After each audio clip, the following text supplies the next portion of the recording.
In case you don't know it, Dan Mohler is the guy who taught Todd White most of the stuff he teaches. It's the same doctrine. Even the phrases, gestures, and mannerisms of Dan Mohler have been duplicated by Todd White.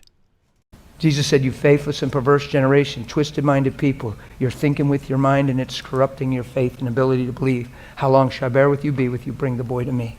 Now let's see the actual Bible passage on top of Dan's version of it. Jesus said, "You faithless and perverse generation, twisted-minded people, you're thinking with your mind and it's corrupting your faith and ability to believe. How long shall I bear with you, be with you? Bring the boy to me."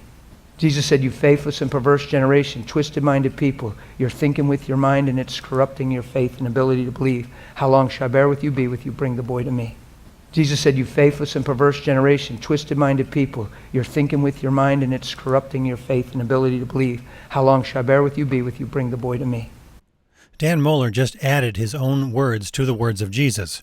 "You're thinking with your mind and it's corrupting your faith and ability to believe" is not in the Bible, but Dan Mohler doesn't care. Here it is one more time. Jesus said, "You faithless and perverse generation, twisted-minded people, you're thinking with your mind and it's corrupting your faith and ability to believe. How long shall I bear with you, be with you? Bring the boy to me." Why did he say that?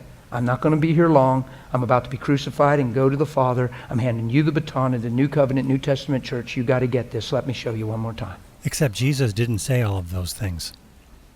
Boom, he heals the boy. They come to him privately and say, "Lord, why couldn't we do that?" That's a straight up question. He said, "Because of your unbelief." He didn't say, "Because you ain't got no faith." There's a difference. He didn't say, "Because you ain't got no faith." He didn't say, "Because you ain't got no faith." He didn't say, "Because you ain't got no faith." He said, "Because of your unbelief." And when you study it out, it means because of what you fail to see. Most versions of this Bible verse that he didn't read use the words little faith. Because you have so little faith, NIV. Because of your little faith, ESV. Because of the littleness of your faith, NASB. He didn't say, "Because you ain't got no faith." When Dan uses that negative, nagging tone of voice and says, "Because you ain't got no faith," it helps to create a straw man that's very easy to knock down. But the phrase little faith and the word unbelief are interchangeable in this verse. Dan is just making stuff up. Here are some screenshots from BibleHub.com about the Greek word that Dan says does not mean little faith.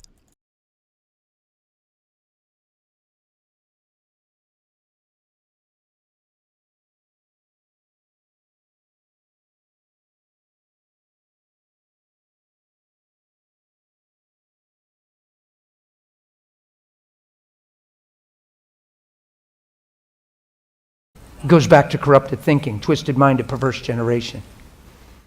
He's talking so fast that it's difficult to process and carefully consider what he's saying. On top of that, he isn't reading the Bible, he's just making up his own version of it, and nobody is checking to see if it's correct. Come on. The boy is in a serious epilepsy fit. That's a violent visual seizure. He's locked up. And when they're praying, he's seizing. And their minds are spinning. Why is he still seizing? Why isn't he healed yet? Man, if Jesus was here, he'd be healed by now. I wonder what we're doing. But they keep praying, but everything they're praying from is through what's not happening. And he said, "Perverse generation, it's causing unbelief. Bring the boy to me." Whoa. Jesus, why couldn't we do that? Because of what you fail to see, because of what you fail to see, because of what you fail to see. But truly, I tell you this. It's Matthew 17. If you have faith as a mustard seed, you'll say to the mountain, "Move," and the mountain will. And nothing shall be impossible for you. You find me a limit for that. Because there is none. We make the limits. We write analogies when the book's already written. Let me interpret it the way it defines. We write analogies when the book's already written. Let me interpret it the way it defines. I have no idea what that means. So Jason just lost a good friend to cancer. He's weeping on his bed and he's saying, "Jesus, I love you. I'm not mad at you. I'm not mad at the gospel. I know the gospel's true and I want to grow into you. I just ask you to come and father me, comfort my heart. Man, I love that guy. I just know if you'd have touched him, he'd have got up out of that bed and there's a place for me to touch him and see that fruit. I'm just not seeing it like I want to. And I just need you to come and minister to me and speak to me, Lord. And all of a sudden, Jesus just shows up beside his bed.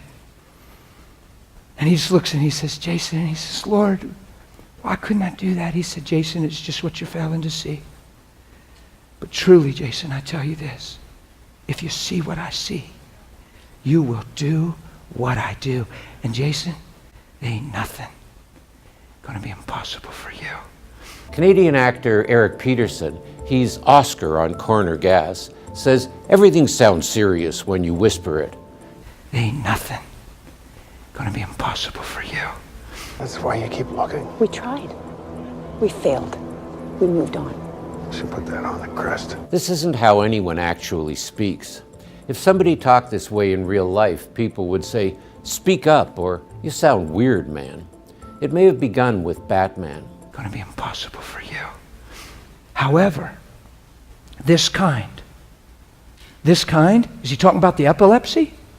He just gave him an unhinged promise. Nothing shall be fine. He's not saying, oh. He's not retracking, oh. Wait, this spirit, he's difficult. He's a bugger. He's not saying that. He's saying, however, this kind. What's he talking about? Unbelief. He's talking about wrong thinking. He's talking about self-consciousness. He's talking about wrong thinking. He's talking about self-consciousness. Be honest with me. Be real honest. Who's ever prayed for the sick and you got very self-conscious right away and thought about what you were going to pray and your mind was already spinning, hoping something happened because you felt like you were even on the spot and very self-conscious, right in the act of praying? Look around, people. Pretty common response. It's probably what he's addressing in Matthew 17.